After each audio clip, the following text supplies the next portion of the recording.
Muy buenos días. Yo creo que San Juan ha hecho estragos. Yo la primera. Hay varios estragos por aquí que no tienen otra explicación que la celebración del solsticio de verano atribuida al señor San Juan Bautista desde tiempo inmemorial.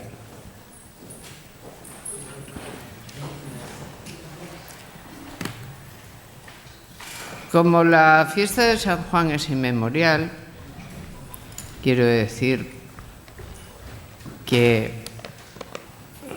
la fiesta solsticial esta existe prácticamente en todo el planeta, con independencia de las formas religiosas y de la tradición religiosa en la que se viva, pues es fácil hacer la suposición de que es una fiesta que celebra algo en particular que ha contribuido poderosamente a la formación de la propia humanidad, y evidentemente eso es tan fuerte como el aprendizaje del manejo del fuego. Se habrán fijado que en la fiesta de San Juan confluyen siempre dos elementos que son contrarios, que son el fuego y el agua. De hecho, la atribución a San Juan Bautista, que es, por así decir, el que en el santoral está vinculado al agua, en la fiesta del fuego no es casual. En muchos lugares la fiesta consiste no solo en hacer una hoguera, hacerla cerca del agua si es posible, y en el mismo lugar en que se hace la hoguera se busca el agua después para rociarse con ella o lavarse con ella. Y a veces esto se lleva al extremo en algunos lugares de Asia, la fiesta del Lonjatón, por ejemplo, que consiste en echar al agua barquitos con un fuego, es decir, mezclar dos elementos incompatibles, lo cual supone un manejo ya extremo del fuego. Y en realidad lo que la fiesta celebra es cómo hemos aprendido a manejar el fuego. El fuego es imprescindible en el proceso de hominización. No se hubiera dado sin aprender a manejar el fuego.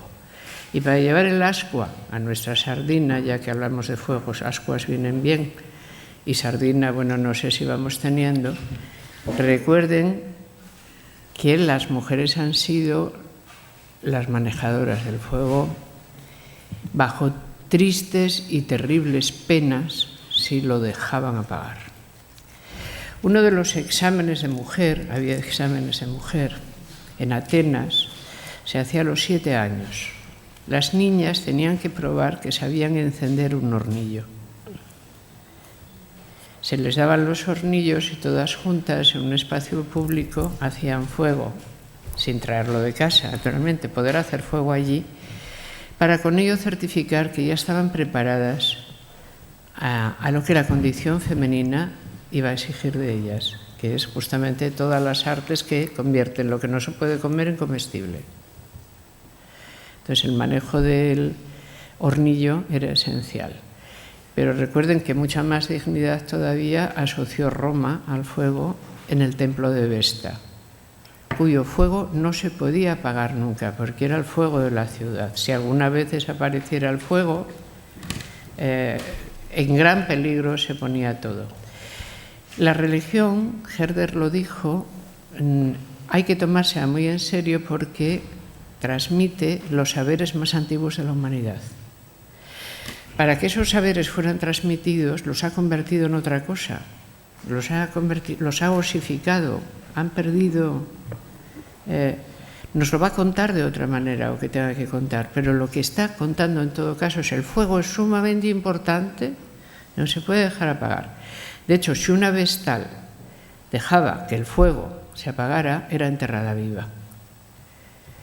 El fuego de Vesta, hay 3 fuegos al menos. El fuego que viene de Zeus es el rayo, es un fuego casual.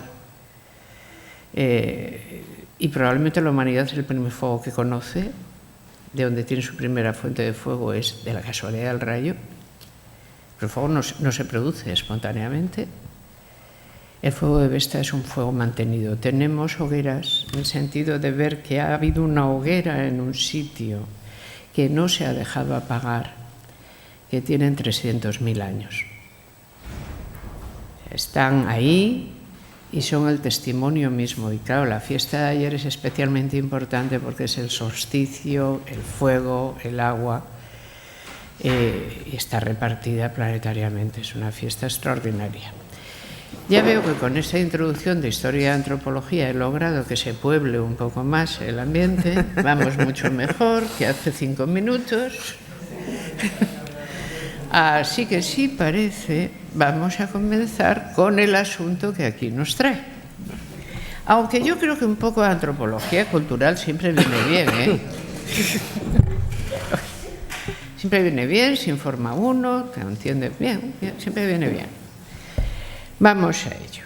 Vamos a comenzar ya la última de las sesiones de esta Rosario de Acuña, y en este caso me acompaña Alicia Millares, o lo que queda de ella, porque ayer estuvo celebrando, por lo visto, con mucho interés. Me dicen que con más interés que casi nadie. Es que hacía tiempo que no estaba en Asturias, justo en San Juan, y la foguera no podía no verla, bailarla, y lo de saltarla no lo hice, pero bueno. Menos mal. Menos mal. Además, eso del salto de la foguera está reservado al sexo masculino, has de saber, que es el que se dedica a esas cosas. El sexo femenino danza alrededor. Esto está siempre muy marcado. Bueno, ala. Secretos y mentiras de la gestación subrogada. Alicia Millares es doctora en filosofía, ha sido profesora colaboradora en diversos máster y doctorados de universidades españolas, de universidades hispanoamericanas. Ha sido consejera en la vicepresidencia de Gobierno durante el mandato de Fernández de la Vega. Trabajó entonces muy en relación con los programas para África, sobre todo los programas de mujeres en África. Tiene también una experiencia hispanoamericana bastante fuerte y ella, digamos, como filósofa ha estudiado sobre todo el siglo XIX. Es decir, la formación de ideologías más importantes en el siglo XIX tiene una magnífica introducción a un texto imprescindible si se quiere entender qué está pasando hoy con el Islam, que es la Biblia de las mujeres de Cady Stanton, para ver cómo se produjo el mismo fenómeno de relectura de los textos sagrados en el siglo XIX con los textos cristianos. Tiene un primer libro sobre Nietzsche y tiene un libro en la colección Feminismos cuyo título es Democracia Feminista. Está escribiendo otro desde hace bastante tiempo, pero no tiene tiempo para acabarlo. Ella dice que porque su posición como docente en enseñanza media le deja poco tiempo. Eso es totalmente cierto, es verdad. Los y las docentes de enseñanza media en este país están muy poco protegidos para poder hacer investigación, cuando tienen habilidades y capacidad para ello. Eso es totalmente cierto. Yo espero que termine este texto, pero es que además cuando yo lo tenía casi se introdujo la agenda sobrevenida de los vientres de alquiler y esto le ha llevado infinito tiempo y le sigue llevando infinito tiempo porque esta es una batalla que va a ser larga y lleva muchísimo esfuerzo. Nos va a hablar de eso, de secretos y mentiras de los vientres de alquiler. Le dejo la palabra inmediatamente. Gracias, Alicia. Gracias a ti, Amelia. Bueno, me he tomado un caramelo ahora mientras ella estaba hablando y así por lo menos he recuperado un poco la voz. Bueno, ayer ya Pablo nos hizo una visión muy general de la práctica del alquiler de vientres, pero yo quería un poco que viéramos también el género argumentativo o poco argumentativo de los promotores de esta práctica, de los promotores en este país que se muestran favorables al alquiler de vientres.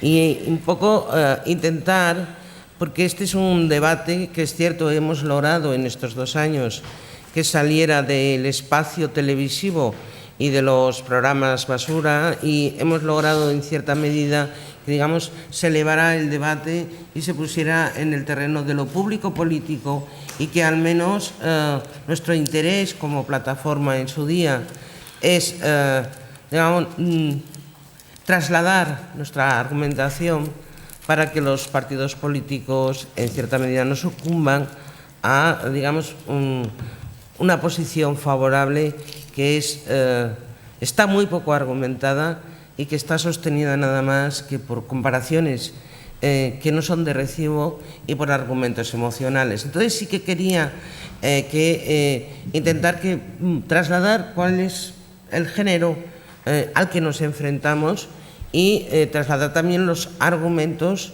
para oponernos a esta práctica. Realmente, en 2 años en este país hemos pasado de la mayor parte de la ciudadanía no sabía nada de la práctica del alquiler de vientres. Nosotras mismas, como dije ayer, tampoco sabíamos nada.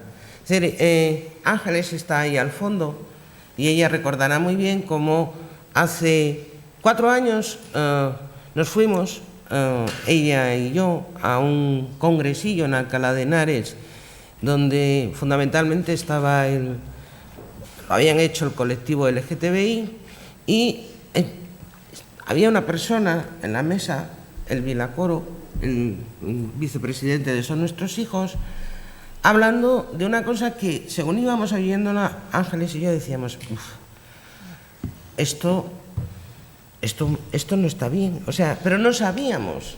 Es decir, teníamos, es esa sensación que tienes de, algo suena raro aquí, pero no teníamos los argumentos, solamente que sonaba una música muy rara y que iba a ser algo que iba a poner a las mujeres en una situación de retroceso.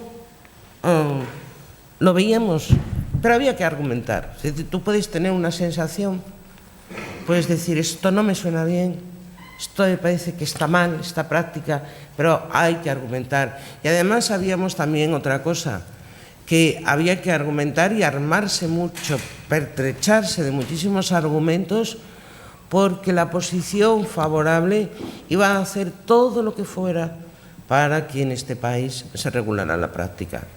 Estuvimos trabajando de manera muy intensa, ¿verdad, Amenia? En argumentaciones. Insisto en lo que decía ayer, porque para mí también es muy paradigmático. Apenas había información en castellano de la práctica del alquiler de vientres. Es decir, con lo cual tú, los textos, no tenías muchas referencias para tomar argumentos y presentarte a la opinión pública y decir, estas son nuestras razones por las cuales nos oponemos a esta práctica. Pero bueno, vas trabajando y vas realmente formando un núcleo argumental que desde el minuto 1 en el que salimos a la opinión pública no lo cambiamos. Es decir, yo creo que en cierta medida el hecho de, y creo que lo voy a decir porque además me parece que es cierto, los periodistas lo decían, cuando salimos hace 2 años a la opinión pública, la mayor parte de la ciudadanía no tenía posición sobre esta cuestión, pero tenía una posición de adhesión emocional. Si alguien quiere tener un hijo y otra persona se presta a ello, ¿por qué no? Es decir, además es que es, ¿y por qué no? ¿Por qué no? Porque además el bien que se obtiene es un bien maravilloso, es un ser humano, ¿por qué no? Entonces, claro, para rebatir eso había que, insisto, llenarse de argumentación que nosotras como plataforma nunca hemos cambiado. En el momento en el que sacamos el manifiesto dijimos que este era un debate en el que se nos quería poner en el mismo plano los deseos de las personas con los derechos consolidados de las personas, y que el hecho de poner en el mismo plano deseos y derechos no era posible. No nos hemos movido de ese debate. Es decir, hemos generado más argumentación, pero lo que teníamos claro es, este es un conflicto entre deseos y derechos, acompañado por los tiempos, es cierto, donde en este momento hay una cierta carencia argumentativa por la cual, acompañado además de la idea de libertad individual, por la cual, si los deseos se pueden satisfacer, ¿por qué no? Es decir, ese es digamos, la posición de las personas que defienden esta práctica. Si los deseos se pueden satisfacer y todas las partes están de acuerdo, ¿por qué os oponéis? Y tú dices, bueno, pues nos oponemos por una cuestión básica, que es una cuestión de principios y derechos, de principios que regulan la vida en las sociedades democráticas y de derechos que no pueden ser reversibles, ni alterados, ni por supuesto recortados. Y en ese sentido no nos hemos movido, hemos, insisto, generado más argumentación, pero no nos hemos movido de esa primera parte. Por el contrario, ¿qué sucede o qué sucedió en estos 2 años con las personas favorables a la práctica del alquiler de vientres? Pues lo que sucedió fue que fueron modelando sus argumentaciones necesariamente, y las fueron modelando porque se les iba rebatiendo de una manera absoluta lo que ellos en principio defendían, y las van cambiando. La primera trampa, por lo tanto, es la trampa. Ayer Pablo no le daba importancia a la cuestión terminológica, pero para nosotras como plataforma era muy importante sostener hasta el último momento cómo describir esta práctica. No es neutro. Yo puedo entender que desde una comisión institucional no le den importancia al lenguaje porque quieran ir al fondo de otras cuestiones, pero para la plataforma No Somos Vasijas era fundamental mantener la descripción de la expresión de lo que esta práctica es, que es un alquiler de vientres, porque además cuando dice, no, es que estás cosificando a la mujer al considerarla un vientre, dices, no, es que sois vosotros los que consideráis a esa mujer un vientre. Nosotros nada más que describimos lo que hacéis. No nos hemos movido de la terminología. Ellos, por el contrario, han pasado por todas las terminologías habidas y por haber. Por todas. Es decir, en un principio en este país se hablaba de maternidad subrogada. Es decir, vamos a recordar algunas cosas porque en 2 años han cambiado muchas cosas. Hablaban de maternidad subrogada. Claro, la primera es, decayeron de esa expresión inmediatamente, porque en el fondo ellos mismos vieron que el objetivo final de la práctica del alquiler de vientres es eliminar a la madre. Por lo tanto, el hecho de mantener el nombre de madre para describir esa práctica a ellos mismos no les venía bien. Maternidad subrogada fue cambiada por gestación subrogada, que es además una expresión que cuando la ciudadanía no sabe realmente lo que esconde esta práctica, tú les trasladas, somos favorables a la gestación subrogada. Bueno, bien, sí, es decir, porque la gente no lo entiende. Es decir, ¿es usted favorable al plátano caramelizado? Es decir, no sé, son expresiones absolutamente huecas, que el objetivo de la expresión gestación subrogada, gestación por sustitución, es que la ciudadanía no tome conciencia de lo que está presente en esa práctica. Es que la ciudadanía no tome conciencia de que es una práctica por la cual, y por medio de un contrato, una mujer decide llevar un embarazo a término y ceder su hijo a terceras personas. Claro, al eliminar realmente cualquier cosa que tenga que ver con la reproducción, cualquier cosa que tenga que ver con la maternidad, la ciudadanía tiene que tener muy claro lo que hay para poder oponerse. Gestación subrogada no les dice nada. A día de hoy, gestación por sustitución tampoco dice nada. Pero no solamente han hecho eso, es decir, no han eliminado solamente, no han oscurecido en qué consiste la práctica con una terminología que ya de por sí es oscura, sino que si ustedes van a todas las páginas que tienen que ver que en este país funcionan como intermediarias, verán que ha desaparecido la palabra mujeres. No existe. Es como si los niños nacieran, es la gestante. A mí me recuerda a un árbol frutal. La persona gestante. A mí me recuerda a un árbol frutal. Es decir, es como hay árboles que dan peras, manzanas y otra nueva variedad que es la gestante que da hijos. Es decir, está omitido absolutamente todo. No se habla del embarazo. No aparece la palabra embarazo. No aparece ninguna de las palabras que nos recuerdan que estamos ante un proceso biológico que transforma, que tiene una capacidad transformadora que no hay nada que la tenga más grande que lo que es un embarazo, que es la capacidad de transformar una célula en un embrión en un feto y un feto en una persona.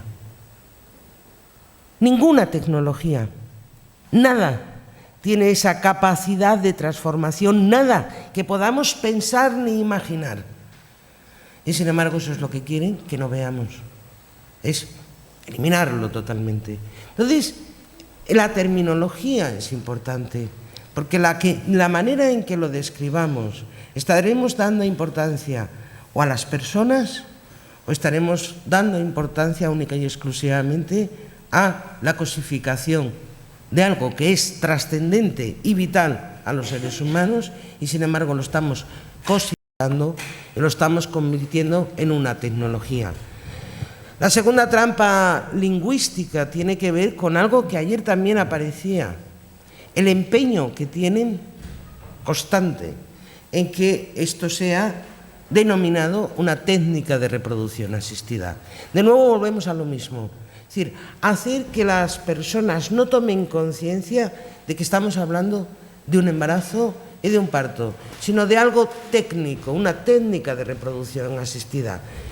Es increíble cuando tú discutes con ellos, entras en el debate con ellos y tú dices, pero en serio, ¿cómo podéis llamar técnica a un embarazo y un parto? Si es que hay cuestiones que se deshacen en el momento en el que tú las enfrentas. Dices, ¿desde cuándo el embarazo y el parto es una técnica? Porque si el embarazo y el parto es una técnica, los hijos son productos. Y si el embarazo y el parto es una técnica y los hijos son productos, ¿qué lo diferencia de una cadena de reproducción, de una fábrica? Es decir, no somos, es decir, cosifican realmente algo que tiene una trascendencia, insisto, vital importante.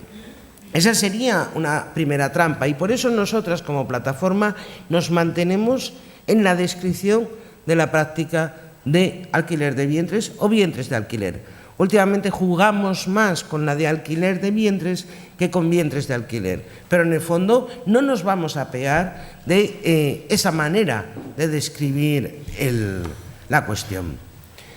Esa trampa hay que desmontarla. ¿Cómo entran ellos, cómo consiguen ellos, las personas defensoras, los promotores de la adquisición de hijos por esta práctica, cómo logran la adhesión de una buena parte de la ciudadanía que no va a entrar en el fondo de la cuestión? Con manipulación emocional. Es decir, este debate por parte de ellos se mueve en el plano total y absoluto de manipulación emocional. No vais a encontrar argumentos.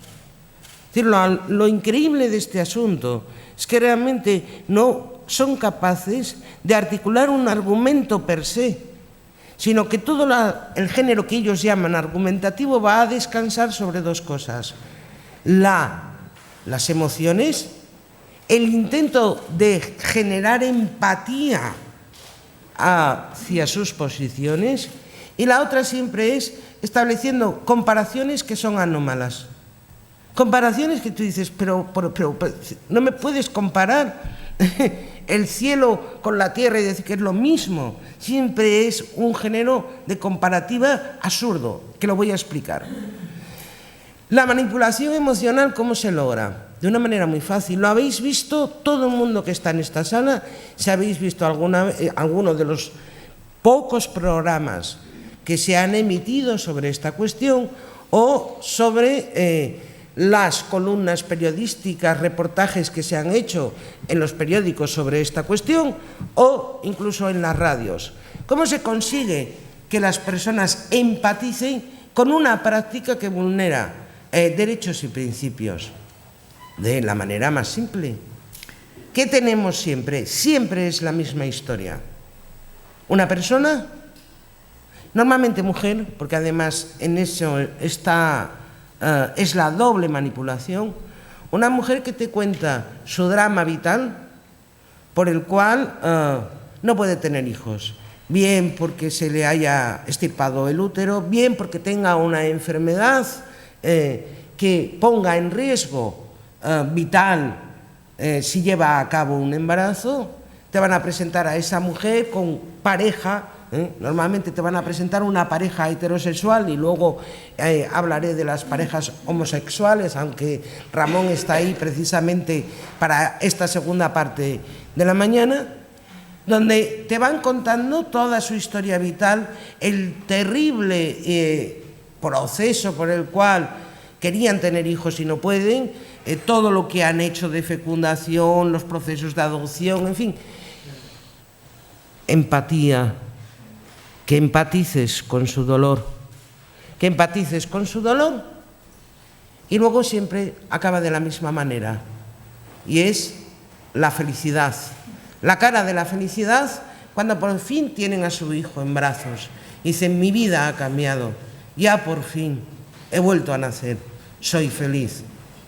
Claro, lo decía ayer, somos seres humanos. Lloramos con el dolor ajeno y nos alegramos con la alegría ajena. Y tenemos una tendencia a la empatía que es normal en nuestras vidas. Cuando alguien te dice soy feliz, tú empatizas. ¿Cómo no vas a empatizar? ¿Cómo no vas a empatizar con una persona que te ha contado un drama vital y que al final ha conseguido la felicidad? Es la manipulación emocional por excelencia. Y luego entras tú. Después de esa historia, entras tú a contar por qué estás en contra. Comprenderán que es difícil remontar eso. Bueno, pues hay una manera de remontarlo. Cuando el debate se convierte en una manipulación emocional, hay que cambiar el foco. Y el foco se cambia diciendo: sí, me habláis de esa parte. ¿Dónde está la otra parte? ¿Dónde están las mujeres que han sido sometidas a ese proceso? ¿Dónde están los niños que ya no son tan niños? Que ahora ya incluso algunos son adultos. Recordemos que en California es en los años 80. Hoy ya hay personas que tienen 30 años, 35. ¿No les parece extraño que en 35 años no se haya hecho ningún estudio sobre qué ha sucedido con esas madres y esos hijos? Porque a mí me parece muy extraño, que en 35 años lo único que nos aparezca sea un informe de 2015 con apenas 40 entrevistas. ¿Por qué? ¿Por qué será? ¿Cómo es posible que en 35 años nadie, cuando habla de esto y es favorable a esta práctica, no diga nunca que hay un movimiento internacional en contra de esta práctica? Que nosotros además salimos a la vez que ese movimiento estaba haciéndose presente en España y que en ese movimiento internacional en contra de la práctica del alquiler de vientres, una buena parte de las personas que firman ese manifiesto en contra son mujeres que se han arrepentido y son niños que ya no son niños nacidos por esta práctica. Es que el manifiesto internacional en contra está firmado por mujeres que se han arrepentido y por niños que reniegan de haber nacido por esta práctica. ¿Lo sabían? ¿Lo sabemos? No. Es decir, hay cosas... ¿Cómo es posible que nadie cuente que en el proceso de la práctica de vientres de alquiler, ayer Soleto hablaba del riesgo de maternidad. ¿Por qué hay un equipo de psicólogos que trabaja de manera constante y sobre todo en los últimos meses con estas mujeres embarazadas? ¿Saben cómo llaman a ese proceso por el cual los psicólogos trabajan con ellas de manera constante? Porque no quieren, hay un riesgo, como ellos dicen, riesgo de apego. Por lo tanto, hay que trabajar con esas mujeres, lanzándoles mensajes para que realmente no generen ese vínculo. ¿Desde cuándo acá podemos aceptar que un equipo de psicólogos esté trabajando con personas no para lo que realmente la psicología es, que es para la estabilidad emocional, para generar lazos emocionales, sino justamente para lo contrario, para romperlos? Insisto, la expresión de los últimos meses por parte de las clínicas es riesgo de apego y hay que combatirlo, dicen. ¿Cómo es posible que apenas, como ven, sigo en la parte emocional? Podría incluso ponerme a llorar y entonces ya toda la sala empatizaría conmigo. Y no tendría dificultad además en hacerlo, ¿eh? Ninguna. Porque yo también tengo una posición emocional por la cual estoy encima, aquí en esta mesa, diciendo estoy en contra. ¿Cómo es posible? Yo siempre lo digo, el icono de nuestra conciencia ética y jurídica tendría que ser una mujer que salía en un reportaje de Ucrania, que supongo que muchas de ustedes y muchos de ustedes habrán visto, que es una mujer que ya está en avanzado estado de gestación. 7 meses. 7 meses. Yo creo que lo habéis visto. Y que realmente la periodista española va y le pregunta, ¿cómo lo llevas? Y ella está en yo creo el gesto más instintivo y natural que un ser humano tiene cuando está embarazada, ¿no? Es decir, con la mano sobre el vientre, con los ojos absolutamente empañados y con una voz que tiembla todo el rato mientras va diciendo, no es mío, no es mío, no es mío, no es mío. Ese es el foco emocional donde lo debemos poner. Y cada vez que nos dan la imagen de una familia feliz como si fuera la casa de la pradera, hay que describirles el cuento de horror que hay detrás de ello, porque lo hay. Hay mujeres que están siendo condicionadas para que corten uno de los vínculos más naturales que hay, que es el apego entre ella y su hijo. Pero luego volveré sobre ello, porque hay muchas cosas en este asunto que hay que retomar. Por lo tanto, la manipulación emocional solamente hay que cambiar el foco y pongamos el foco sobre las mujeres y sobre los hijos que, insisto, en muchos casos ya no son menores, son adultos, que han tomado conciencia de sí y que han salido a la opinión pública para decir no, no. Porque hay una imagen de una mujer que ahora tiene 30 años, que además lo habrán visto porque ha salido en los medios españoles. Vino aquí hace un mes. Y decía, cuando llegué a la edad adulta, me encontré que no tenía padres. De los 2 madres posibles, me había quedado sin ninguna. Con la que supuestamente era la madre intencional, porque inmediatamente tomé conciencia que no había nada que me uniera a ella. Y sobre la madre biológica, porque en un momento dado ella no quería saber nada de mí. Sin madres.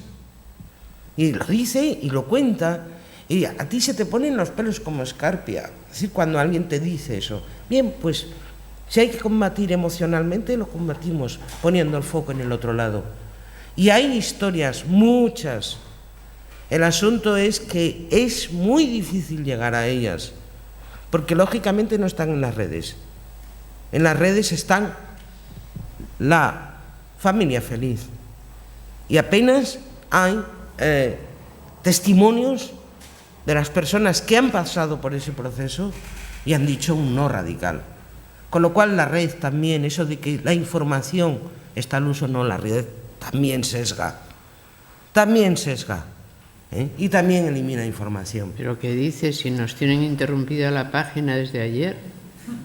Ya, bueno, es que en fin, de eso ya... Oye, que tiene su interés. Nos han interrumpido, no somos vasijas, desde ayer. Bien, ese es el territorio emocional, y el territorio emocional, insisto, depende de las personas. Podremos lograr también la empatía. Lo podríamos hacer, cualquiera con un poco de labia y de capacidad lo consigue, la empatía. Pero no me parece que sea el territorio adecuado para hablar de una práctica que va contra principios y derechos. Mantenerse en el territorio emocional no nos dice nada, no aporta argumentación. Vayamos a los argumentos de peso. Vayamos a los argumentos por los cuales realmente vamos a ganar esta batalla. Porque al final la razón termina ganando. Y es una batalla que va a ser larga, pero la ganaremos. ¿Cuál es el primer y principal argumento? El que les decía al principio, el conflicto entre deseos y derechos. El principal argumento que nosotras como plataforma siempre hemos mantenido es: esta práctica se basa en un contrato abusivo. En un contrato abusivo que ningún Estado debería aceptar que eso se pudiera regular. ¿En qué consiste ese contrato abusivo? En algo que es fundamental. Es decir, como decíamos, es una práctica por la cual una mujer decide llevar un embarazo a término renunciando al derecho de filiación. Ayer lo decía, si no existiera esa cláusula contractual, la práctica no existiría. Es decir, realmente lo que se busca, lo que buscan los promotores que quieren adquirir un hijo por esta práctica, no es solamente tener un hijo, o lo que muy bien decía Pablo, el deseo de perpetuarse genéticamente, sino que también quieren eliminar a la madre. Es decir, lo que pretenden es que la madre no exista. Es decir, el núcleo esencial del contrato de gestación subrogada es la cláusula por la cual a la mujer se le exige la renuncia a la filiación. Y todas las otras cláusulas contractuales que aparecen en ese contrato son puro maquillaje para engañar a las personas. ¿Cuál es la trampa que nos venden? Te dicen, no, pero si nosotros vamos a ir hacia una regulación que sea absolutamente garantista y que preserve los derechos de las mujeres. Es lo que te dicen los que lo defienden en este país.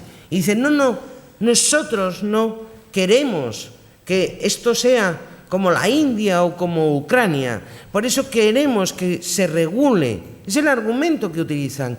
Queremos que se regule para preservar a las mujeres de que les suceda que sean sometidas al comercio reproductivo, para evitar que las mujeres pasen por las mismas situaciones que la India, Ucrania o los países donde es comercial.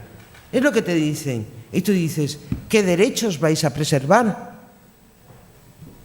Si la práctica consiste en la renuncia de un derecho, el derecho por excelencia fundamental de la filiación de las mujeres, ¿qué derecho vais a preservar?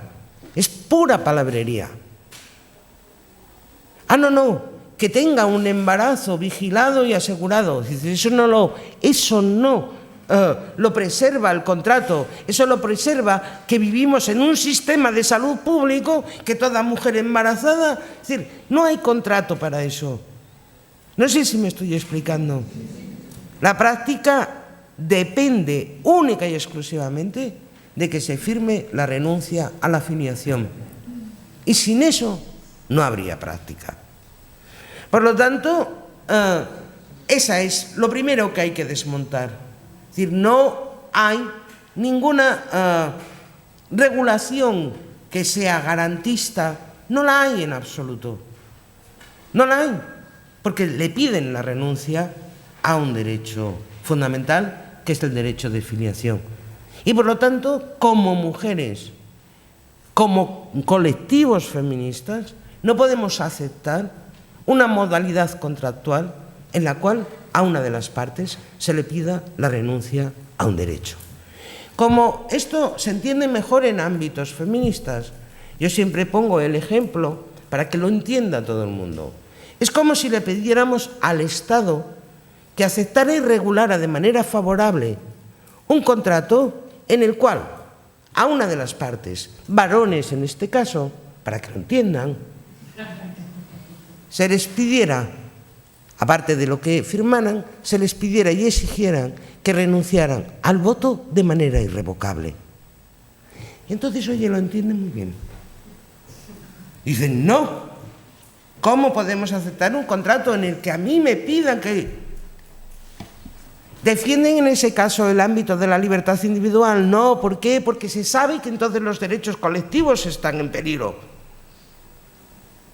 Si tú no puedes aceptar una modalidad contractual por la cual se te pida la renuncia a un derecho, porque hoy será esto, pero mañana no sabremos cuál pueda ser, sobre el trabajo, sobre la educación. Es decir, si abrimos esa puerta, adiós a la sociedad, el Estado social de derechos. Es decir, es el triunfo por antonomasia del neoliberalismo. Es el sueño neoliberal hecho realidad, que los derechos puedan ser revocados por contrato. No sé si lo vemos o no. Es decir, pero ¿y cómo es posible que buena parte de la izquierda y buena parte del feminismo, no tanto, pero una parte, no tengan claro esto? Que como sociedad, como personas que defendemos los derechos, no podemos estar de acuerdo nunca con que se dé vía libre y se regule una modalidad contractual por la cual se le pide a una de las partes que renuncie a un derecho. Es tan simple. Y que ahí no cabe la idea de la defensa de la libertad individual. No cabe. La libertad individual no se puede invocar para retroceder en derechos. No cabe. Nadie lo aceptaríamos en el caso del voto. Y nadie diría, no, no, es que ese quiere renunciar. Sí, sí, da igual, que renuncie a lo que quiera, no lo podemos regular. Es así de simple. Bien, ¿cuál es la segunda trampa en torno a esto? En torno a los contratos y demás. Quería al menos tocar dos cosas. Ayer ya toqué algo de eso, pero me gustaría incidir en cuál es el imaginario que subyace en este contrato de subrogación y que realmente acerca a las personas defensoras de esta práctica a las posiciones más arcaicas y a las posiciones, y esto sí, más retrógradas de la Iglesia Católica. Es decir, ellos supuestamente nos acusan de que vamos a la par que la Iglesia Católica.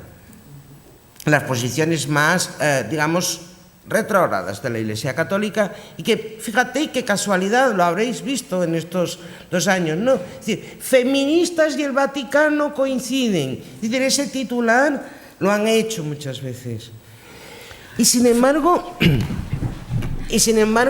¿a dónde vas? Tiene una medicación. Venga.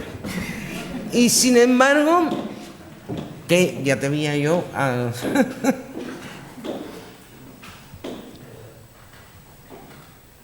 Bien, y sin embargo, los que tienen y comparten el mismo imaginario en torno a las mujeres son ellos. Y sí que me gustaría detenerme en esto, porque es otro de los argumentos que nos ponen encima de la mesa. Mira tú, las defensoras de el aborto, ahora del derecho a decidir, ahora oponiéndose a regular esta práctica. ¿Cuál es el imaginario por el cual la Iglesia Católica, el Vaticano, se ha mostrado siempre en contra del aborto? ¿Cuál? Es decir, no, a veces tenemos una tendencia a suponer que es porque son arcaicos, representan la posición conservadora. No, es decir, porque hay un argumento de fondo por el cual ellos están en contra. Y es la idea y la imagen que tienen sobre las mujeres y sobre los varones y la función que como sexos debemos desplegar en la sociedad. ¿Y cuál es esa imagen que tiene el Vaticano de las mujeres?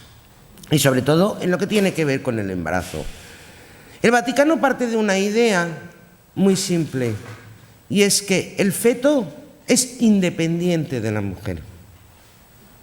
Es decir, ese es el elemento que subyace en las tesis vaticanas, es el feto es independiente de la mujer. Estamos hablando de dos seres absolutamente distintos.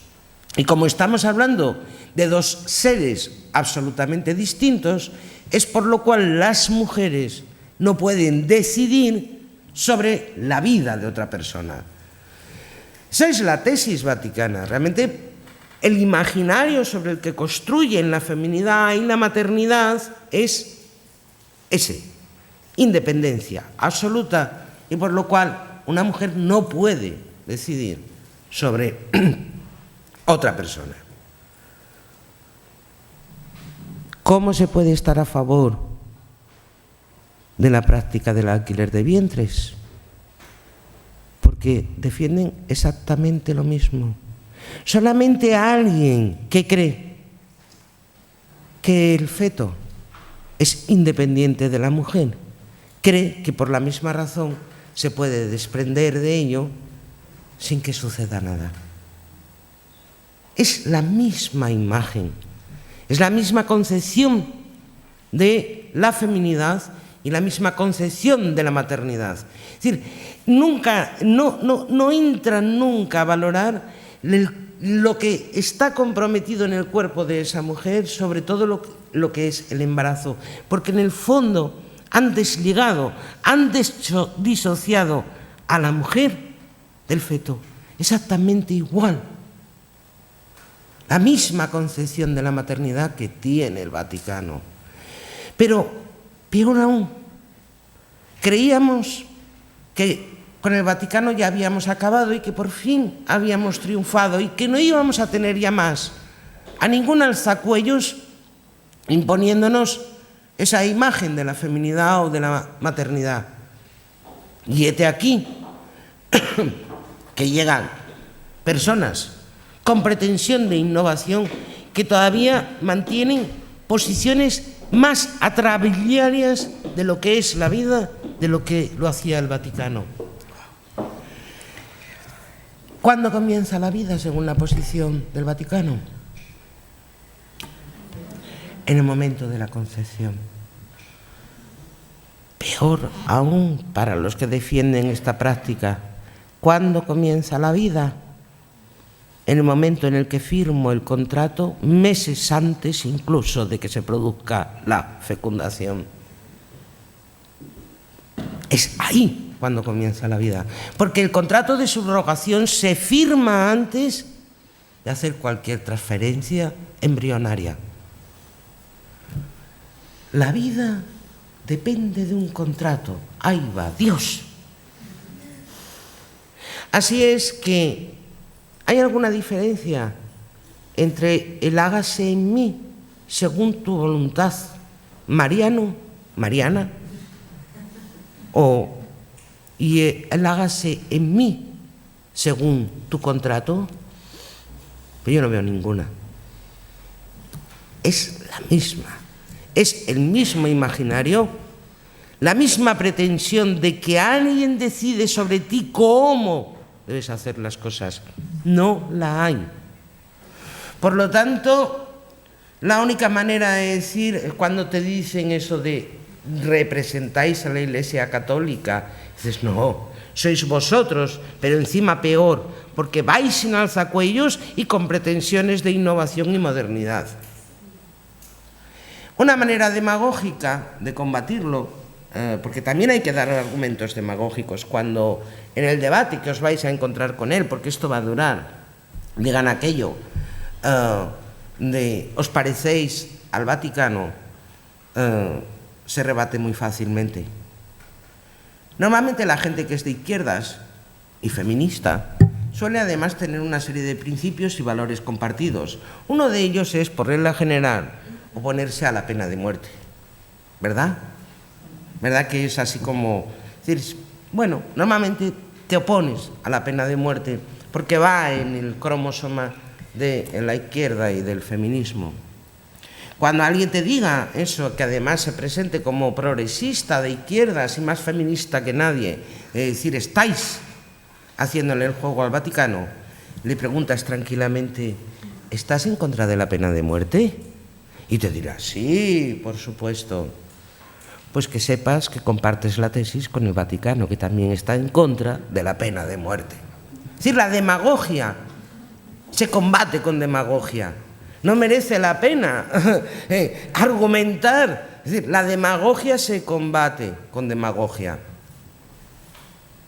¿Sí? Que lo sepamos. Compartimos tesis con el Vaticano aquellas personas que estamos en contra de la pena de muerte.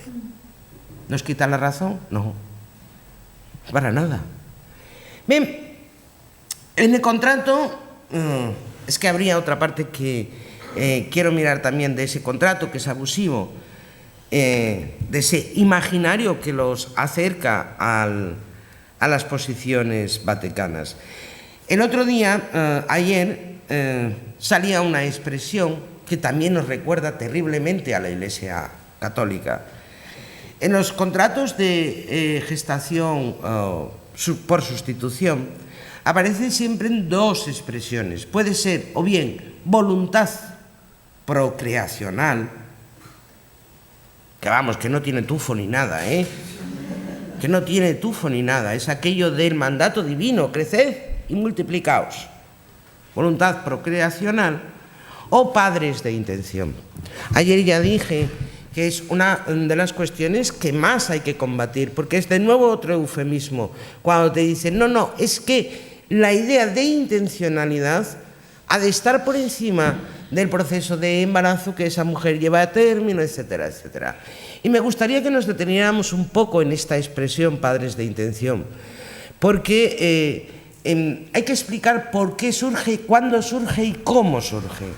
Que ayer no se hizo referencia a ello. Como sabéis, digamos, de los primeros estados de Estados Unidos que se mostró favorable a hacer esta práctica del alquiler de vientres y que aparecía en las diapositivas de ayer, fue California. En los años 80 en California había un mercado reproductivo que estaba creciendo. A día de hoy, si no me equivoco, hay, me parece que 4.000 clínicas en California dedicadas a este tema. No está mal, el negocio reproductivo es una realidad. Es decir, es una realidad. Pero ¿qué sucedía en los primeros años en los que esta práctica se llevó a cabo? Pues sucedía algo normal, algo muy normal. Y era que las mujeres, en ese contrato previo a que se hiciera la transferencia embrionaria, decían, sí, por supuesto, cerramos este contrato, yo hago el proceso de embarazo y te cedo a la criatura. ¿Sí? Con meses de antelación hacían esto. ¿Qué sucedía? Sucedía que en el transcurso del embarazo, en los últimos meses del embarazo o del parto, muchas mujeres decían, no, que ellos describen después, insisto, como riesgo de apego. Decían, no, lo siento, no voy a darte este hijo mío, a ti me voy a quedar con él. ¿Qué sucedió en California? Que se iniciaron muchísimos procesos judiciales, muchísimos, muchísimos procesos judiciales en los cuales había un conflicto porque esa madre quería quedarse con el hijo. ¿Qué hace el Tribunal Supremo de California? Acuña una expresión que es padres intencionales, por la cual y por medio de la cual dirime que ante un caso de conflicto, en el caso de conflicto de que esa mujer se quiera quedar con ese hijo, ha de primar la intención de los padres intencionales, de aquellos que promovieron que se realizara un contrato. Es decir, la expresión la acuña el propio Tribunal Supremo de California, porque veían que el negocio reproductivo se les iba a pique, porque no había manera de lograr que esa mujer no sucumbiera al riesgo de apego y decidiera quedarse con la criatura. ¿Qué hacen entonces? Blindan, mediante la expresión padres intencionales, a los promotores y dejan sin posibilidad jurídica a las mujeres que deciden quedarse con el hijo para sí. Es decir, blindan a una de las partes y a la otra la llevan a la indefensión jurídica más absoluta. A día de hoy apenas prosperan los casos de litigio en el que una mujer quiera quedarse con su hijo. ¿Pero qué hacen además? Además se inventan no solamente el contrato que se firma meses antes, sino que ahora todos los países, la mayor parte de ellos, antes de que se produzca el 5.º mes, los sistemas judiciales de esos países emiten lo que se llama una sentencia judicial, por la cual se refuerza y se reconoce que esos promotores de la práctica son los padres naturales, por sentencia judicial. ¿Por qué en el 4.º mes y no en el 7.º? Porque el apego en el 4.º mes todavía no se ha producido de la misma manera que se puede producir en el 7.º mes y en el 8.º mes. Por eso, en el 4.º mes, por ejemplo, en California, por sentencia judicial, ya se adjudica que esa criatura es hija de aquellos que han promovido el contrato.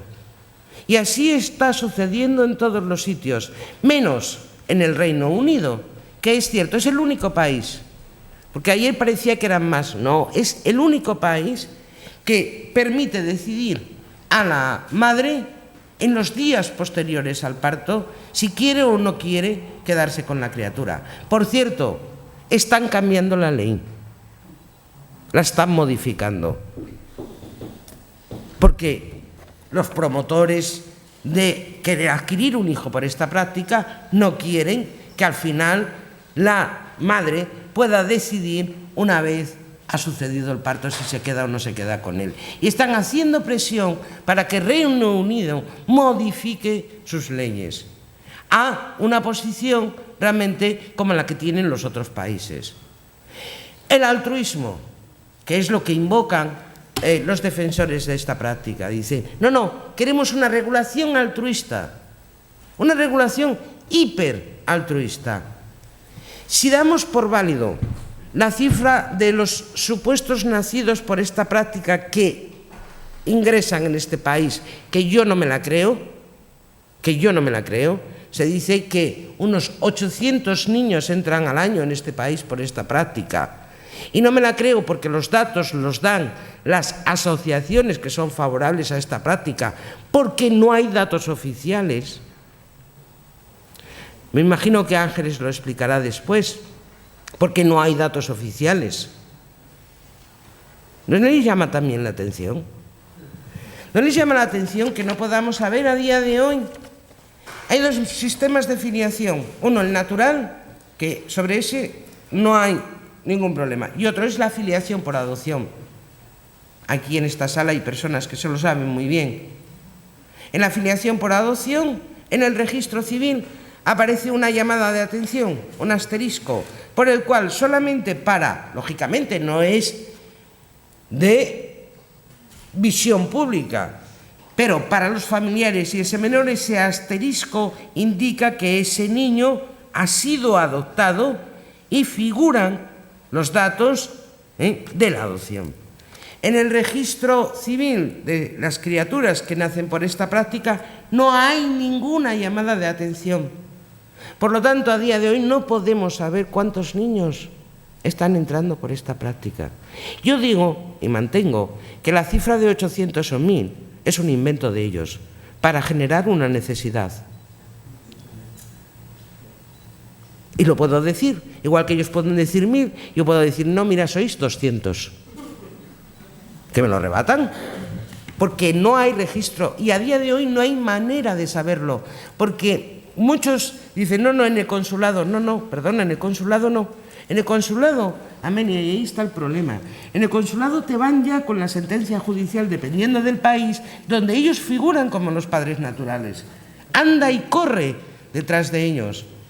Anda y corre. Hombre, en el caso de una pareja homosexual no pueden contar el cuento de que son los padres.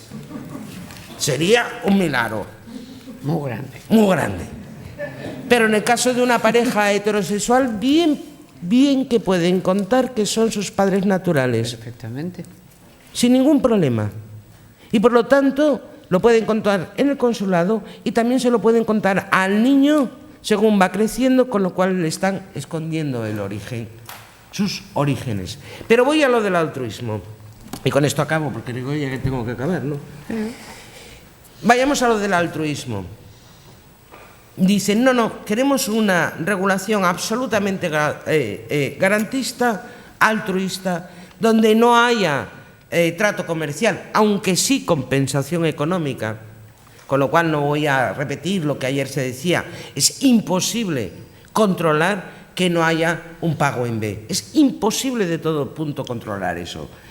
Pero, ¿por qué piden una regulación altruista? Imaginémonos que vamos a un sistema de regulación hiper garantista, de tal manera que solamente pueda, bajo esa legislación, darse 5 casos en este país por esa práctica. ¿Qué pasa con los otros 200 o 300 o 400 demandantes? Solamente con la regulación hipergarantista, solamente 5 personas podrían acceder a esa práctica. ¿Qué sucedería? Se irían al mercado reproductivo. Es decir, la regulación altruista lo único que va a hacer es 2 cosas: favorecer o incrementar el mercado reproductivo, la salida de esas personas a países que además elegirán de acuerdo a criterios económicos. En este momento Ucrania es más barato que irte a California, pero a su vez, ¿qué va a suponer? ¿Qué facilita una regulación en este país, aunque sea tan garantista que solamente quepan 5 casos? Va a favorecer el registro automático de las personas que se han ido al mercado reproductivo. Porque a día de hoy hay que hacer una serie de papeleos y hay veces que hay procesos que se complican. Si tú como país tienes una regulación favorable, aunque solo quepan 5 casos, estás favoreciendo el registro automático y la no vigilancia sobre aquellos que se han ido al mercado reproductivo.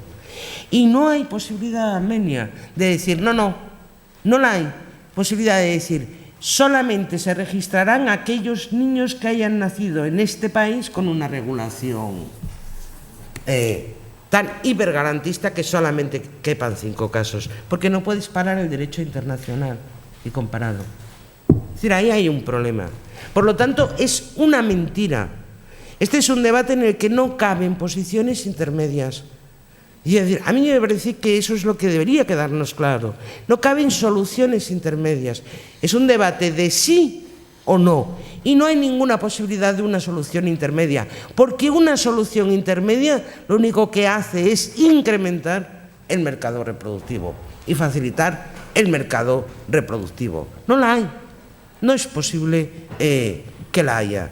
O sí o no. Y ahí lo dejo. Gracias.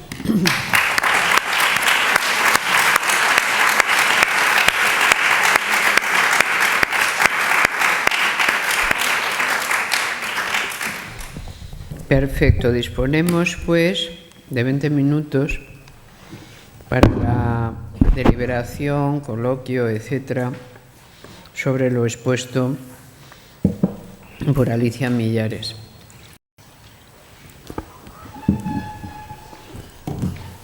Una, dos, tres, cuatro, cinco, no sé, ¿no? Seis. A ver, no pongan en riesgo mi memoria, que cada vez es más corta. Usted, por favor.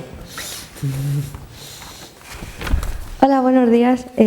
A ver, yo tengo varias cositas. Por un lado, es que me llama la atención lo que has contado sobre, bueno, el argumento este que dan de, es que lo hacemos para proteger a las mujeres en nuestro país, ¿no? O sea, realmente, ¿cuántos casos se dan en este país de mujeres que sean vientres de alquiler? O sea, no es una necesidad de protección porque aquí no pasa. O sea, es una necesidad que aquí no sucede. O sea, no es un problema que tengan las mujeres de este país. Eso, por un lado. Por otro, el tema de que, como dices, a mí me llama mucho la atención, no sé qué defensa se puede hacer desde el ámbito jurídico sobre este contrato, porque para empezar se trata de una cesión de derechos fundamentales, cosa que es totalmente inconstitucional. No solamente ya la afiliación, sino que es la integridad física de uno mismo, lo estás condicionando por un contrato, aparte que no cabe la revocabilidad del mismo. Y eso, pues, como he dicho, o sea, es inconstitucional no, por ninguna parte. O sea, el hecho simplemente del aborto, ya que te ponen una multa pecuniaria, o estás condicionando el acceso no a ese derecho sobre tu integridad física, eso ya es un abuso de derecho. Y luego, por otro lado, una cosa que me preocupa bastante es el tema de la filiación intencional, porque, como has contado, bueno, hay dos tipos de filiación: la filiación biológica, que en caso de la maternidad se da por parto, y la filiación por adopción. La filiación no es renunciable. O sea, si fuera renunciable, yo me cansaría de mi hijo con 20 años y digo, ala, ahora que ya no eres bonico y te has vuelto un cafre, pues mira, dejo de ser tu madre, renuncio a ti. Eso no funciona así, ¿no? O sea, la adopción es otra cosa, no es una renuncia voluntaria a la filiación. Por lo tanto, el tema de que sea intencional, aquí lo establecen como desde un contrato previo al nacimiento del bebé, pero realmente ¿qué detiene a que la filiación intencional pueda darse también después del nacimiento? Es decir, un niño, o sea, pongamos el caso de que ellos realmente no pretenden la renuncia a la filiación, sino que dice, bueno, o sea, por ejemplo, un niño huérfano, ¿no?, que realmente no tiene filiación ante nadie.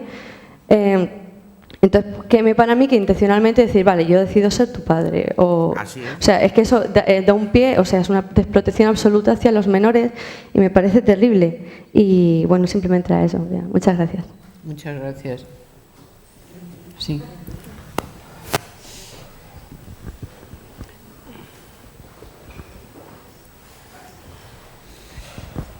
Buenos días. Mi nombre es Almudena y vivo aquí en Gijón. Yo quería preguntarte, no tanto por los argumentos, que la verdad es que yo creo, bueno, no, estoy absolutamente segura que lo tenéis perfectamente analizado. Sí que quiero preguntarte, al principio de tu intervención has hablado de que la plataforma, además de generar los argumentos necesarios, precisos para defender nuestras posiciones, otra de las intenciones muy importantes, yo creo que fundamental también, es incidir e influir en la decisión que tomen los partidos políticos.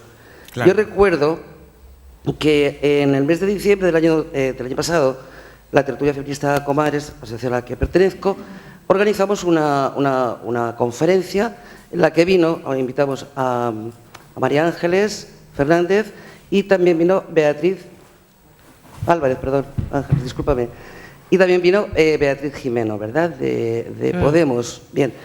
Beatriz y Ángeles nos contaron en ese momento qué es lo que estaba ocurriendo en la Comunidad de Madrid y nos leyeron partes de un contrato que ponían no sé, como para que se aprobase. Vale.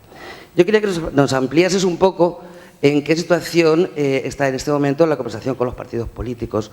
Sí es cierto que también yo sí conozco, y conocemos, yo creo que todos los que estamos en esta sala, que el fin de semana pasado hubo un congreso del Partido Socialista, donde hubo una fuerte discusión y ganaron nuestras posiciones. Entonces, a mí me gustaría que nos ampliases, yo los argumentos los tengo bastante claros, qué está ocurriendo políticamente, porque eso es lo que nos importa también fundamentalmente, porque en realidad son los que van a aprobar o no van a aprobar. Por supuesto. Sí. Sí.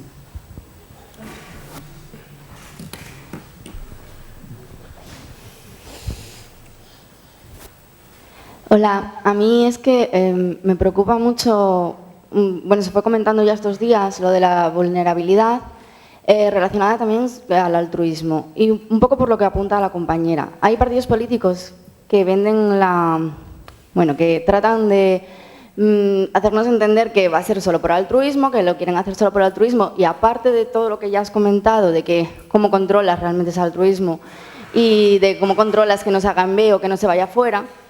Es que, aún así, yo creo que es importante remarcar que no es lícito, aunque sea por altruismo. Es decir, la vulnerabilidad de una mujer no es solo a nivel económico, también es a nivel social o familiar. Entonces, el hecho de que mi hermana no pueda gestar no le da derecho a que yo me ponga en peligro por un deseo suyo. Así es. Y es que ese debate está más oculto, no se está teniendo. Y se está pensando que es lícito hacerlo por altruismo, si realmente se pudiera conseguir tal cosa que es inviable, pero es que aún así no es lícito que una familia te ponga bien en la tesitura de tener que aceptar eso por presión social o incluso que por tu educación, tú misma, habiendo sido educada a lo largo de toda tu etapa vital en el anteponer los deseos de los demás a tus propios deseos o bienestar físico y emocional, es que tampoco es lícito en ese caso. Sí, sí. Gracias. Había una palabra pedida por ahí, exacto, usted. Hola, a ver, qué alto. No, yo quería, los argumentos en general me parecen todos, muy buenos y muy claros. Solo quería, o me quedaba dando vueltas, tú mencionaste varias veces el tema de adquirir un hijo, o adquirir un hijo o una hija. Me parece que es muy importante también esta perspectiva y la perspectiva de los menores en ese sentido. Entiendo que cuando se da tanta importancia a la cuestión del deseo de maternidad, el deseo de tener hijos e hijas, eso solo se apoya en dos patas o en dos pilares. Uno, en la vinculación, cuando se trata de mujeres, en la vinculación de la identidad femenina a la maternidad. Ese tema que hablábamos también ayer, de no puedo ser una persona realizada si no puedo ser madre. Por eso es una cuestión que adquiere unas proporciones enormes. Y lo otro, el modelo de felicidad. El modelo de felicidad que tenemos en esta sociedad, que incluye la familia hetero o homosexual, en este momento ya casi no importa, pero que tiene que tener hijos. Al final, los hijos los adquirimos, o sea, en ese modelo los hijos son una posesión que determina mi estatus social, mi poderío, mi prestigio, etc. Y eso me parece que es tremendo, o sea, que por eso esta práctica me parece tremenda también, incluso aunque fuera por altruismo, como decías tú, ¿no? Porque me parece que además daña a los menores, los coloca en una situación.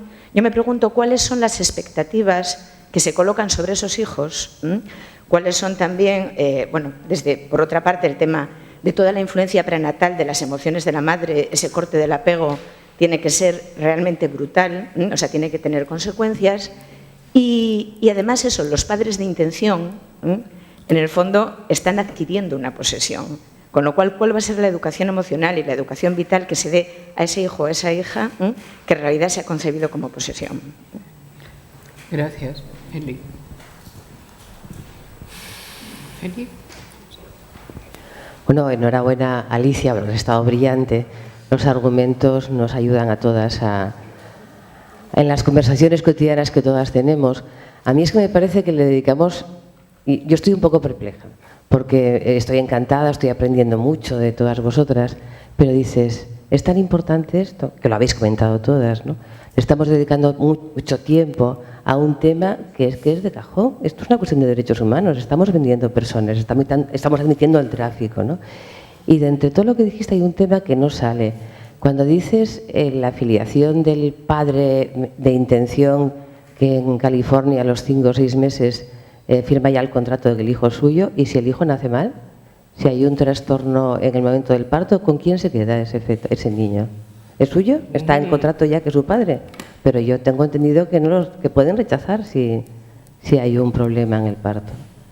Si pierde oxígeno, si se queda... ¿Qué pasa ahí? Te contesto. Sí, por último, en este turno, esto es. Hola, mira, a ver cómo soy. Mira, a mí es que me llamó mucho la atención lo que dijiste antes, de que en California ya hay niños de 30 años que han firmado renegando de esa familia que tuvieron. Y es algo que me resulta muy chocante, porque en general se supone que los padres desean tantísimo tener un hijo que le van a dar lo mejor de lo mejor, y que van a estar encantados con él. A mí me recordó, aunque a lo mejor la comparación no es muy buena, me recordó un poco el caso de la niña Asunta, ¿no? La niña china gallega que al final fue asesinada por sus padres, ¿no? Me pone los pelos de punta solo pensar en ello, pero ¿hay algún estudio ya hecho de niños rechazados? O sea, por lo que decía lo mismo que decía esta compañera antes, niños que hayan salido mal y que sus padres los hayan rechazado, o padres de intención que al final, pues yo qué sé, los hayan metido en un orfanato o hayan renunciado a ellos. ¿Qué se sabe sobre ese tema? Gracias. Gracias. Alicia, es tu turno. Bien, a ver, bueno, son varias cosas, pero quiero llevar un orden respecto a lo de la regulación y demás. A ver, el argumento, por ejemplo, de Ciudadanos es: queremos regular en este país para evitar precisamente los vientres de alquiler. Ellos, con mucha cara, te dicen, no, si nosotros también estamos en contra de los vientres de alquiler, estamos a favor de la gestación subrogada.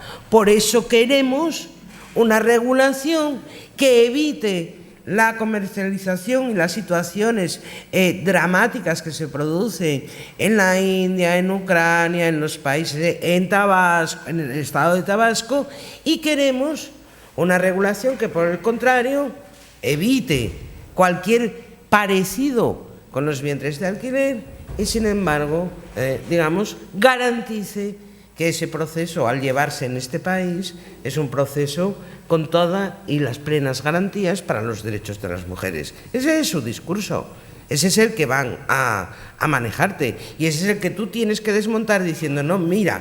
Y de ahí, por ejemplo, y con eso contesto a los partidos políticos, a la de los partidos políticos, ¿cuál fue la parte importante de la resolución del 39 Congreso el fin de semana pasado? No solamente que el Partido Socialista se opone a la práctica del alquiler de vientres, sino que además va a decir: alquiler de vientres y gestación subrogada es lo mismo. Es decir, eso tiene muchísima importancia, porque últimamente algunos partidos políticos que se muestran favorables precisamente te van a decir: quiero regular para evitar que se llegue a un escenario como el de Ucrania, la India, etc. Y el Partido Socialista dice, es lo mismo. ¿Cuál es la importancia de la resolución del otro día en el Partido Socialista? Bueno, yo creo que se peleó mucho, y desde dentro, porque yo como feminista socialista y militante del Partido Socialista también estaba ahí, porque sabíamos de alguna manera una cosa, todas las mujeres socialistas, que es que lo que dijera el Partido Socialista iba a marcar o podía marcar a futuro la posición de otros partidos políticos. Es decir, el Partido Socialista, en vez de decir no, dice sí, hace que otros partidos políticos se decanten. La duda está en todos ellos. La duda está en todos ellos, a excepción de Ciudadanos, que se ha mostrado favorable desde el minuto 1, eso sí, sin escuchar nuestras argumentaciones, porque a día de hoy sigue sin escucharlas. Socialistas, el Partido Socialista se declara contrario y suponemos que va a tener un efecto cuanto menos, va a ayudar al posicionamiento de otros partidos políticos, sobre todo teniendo en cuenta que, por ejemplo, Podemos estaba en una situación de indefinición parecida a la del Partido Socialista. Izquierda Unida siempre se ha mostrado contrario. Eso también hay que decirlo. Es decir, Izquierda Unida nunca ha decaído de su posición contraria a esta práctica. Y dentro del PP suponemos que, pese a los intentos de algunos que quieren ir de progres y modernos, porque en el fondo lo único que quieren es fundar ellos una familia bajo ese presupuesto, pienso en uno, muy concretamente,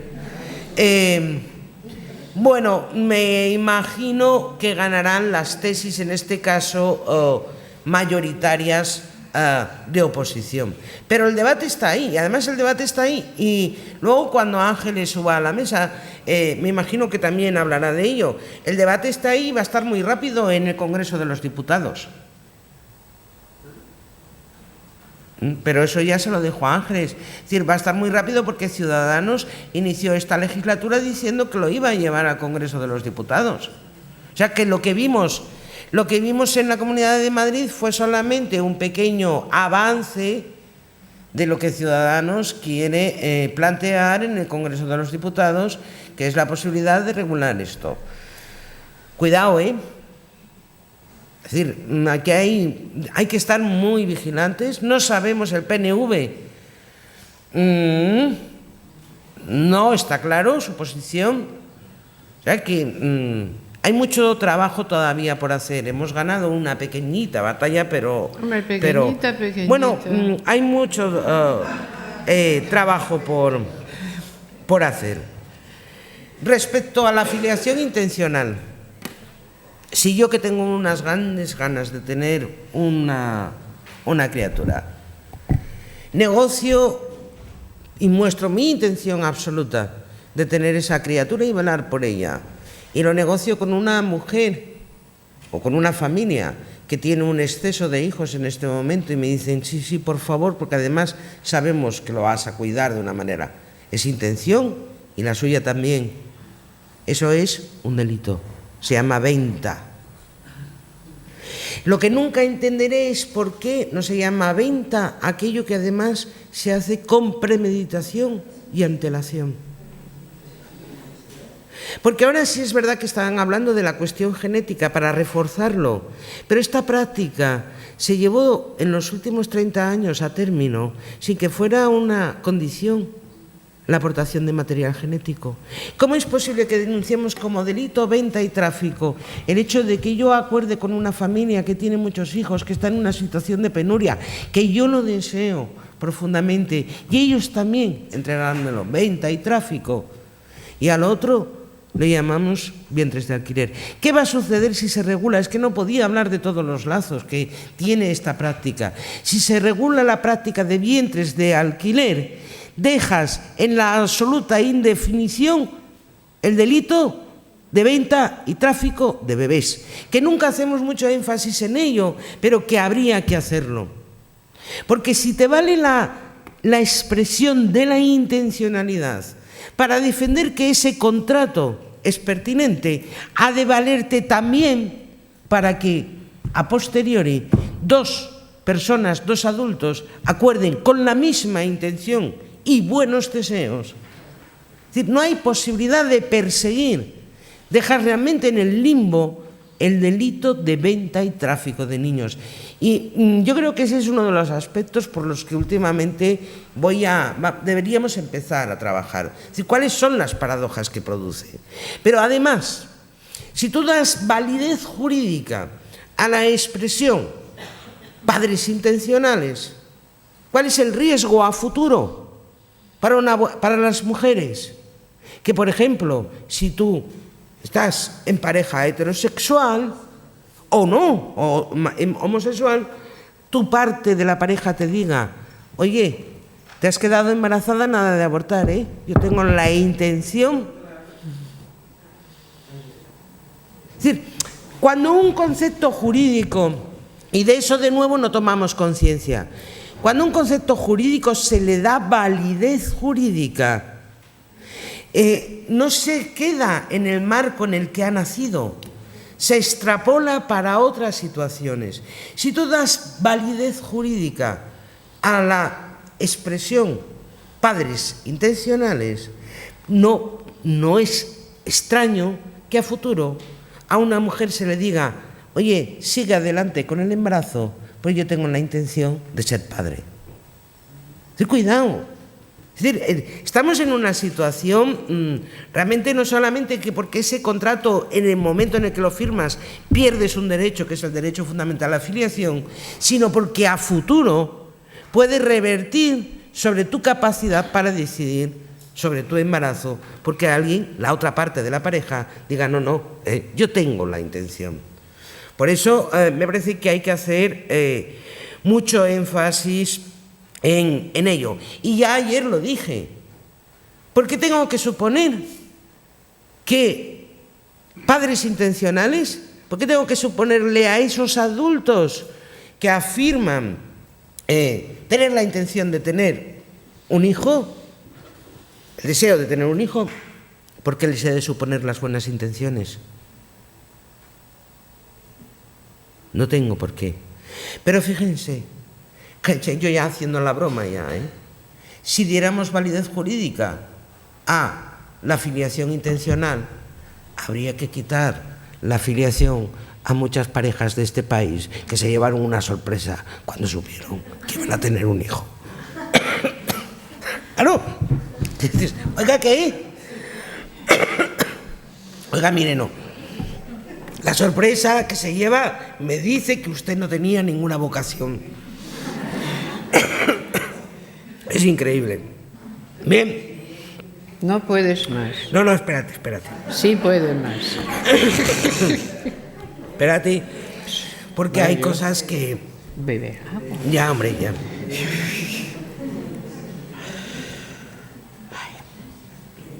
Bien, respecto a qué sucede.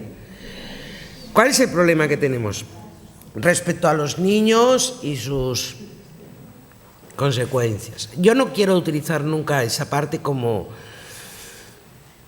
porque creo que tenemos suficientes argumentos para no vernos obligadas a recurrir a los casos dramáticos que ha habido. Primero, no hay una legislación igual en ninguno de los países. Por ejemplo, en California, si una criatura nace con una malformación, no, los padres intencionales, vamos a decirlo así, se quedan con la criatura. Sí, lógicamente. Pero, por ejemplo, en Ucrania, no. ¿Qué sucede si unos padres intencionales se arrepienten en Ucrania y dicen, no nos queremos llevar a la criatura? Como Ucrania hace un contrato de subrogación en el que la madre ya de entrada no es la madre, esa criatura se va a un orfanato. La India, ¿por qué la India repliega sus posiciones? Es interesante el caso de la India porque tiene mucho que ver con esas situaciones esperpénticas. La India cierra la práctica del alquiler de vientres a parejas de otros países porque era una aberración lo que estaba sucediendo. De hijos nacidos con malformación que no eran llevados por los padres intencionales, de casos dramáticos donde además en embarazos gemelares, que por cierto es lo que se busca, porque por un poquito más de lo que vale, por un poquito más puedes conseguir 2 hijos por el precio de 1. Y de distintos sexos. Bueno, eso ya... Es que ha habido quejas porque no son de distintos sexos y, de hecho, y entonces solo quiero 1. De hecho, ese es uno de los casos dramáticos que contó una de las mujeres que vino hace 2 meses a Madrid. Esto fue en California, ese paraíso de los derechos, donde negocian en el contrato previo a que se produzca, insisto, porque eso hay que tenerlo cuando se firma ese contrato, previo a que se produzca la transferencia embrionaria, acuerdan la pareja y la madre que se va a ir a un embarazo de gemelos, pero la parejita, niño o niña, porque así me llevo el pack completo, niño o niña, y me hace mucha ilusión. ¿Qué sucede? Pues sucede lo que no está en los designios contractuales ni de Dios. Que yo puedo contratar lo que sea, pero en fin, la naturaleza de vez en cuando hace sus apariciones. Pues que son dos niños, y en el momento en el que ella lo cuenta, la verdad es que era increíble escucharla, ¿no? Ella, son dos niños y entonces la pareja se enfada y dice, no es posible, habíamos dicho que niño y niña y que por lo tanto no lo queremos. Es decir, nos vamos de esta, no lo queremos. Y hubo un proceso judicial bastante largo, por el cual, es decir, no los querían porque no habían nacido a la carta como ellos querían. Son las 11 y unos minutos, a las 11:30 aquí de nuevo. Gracias.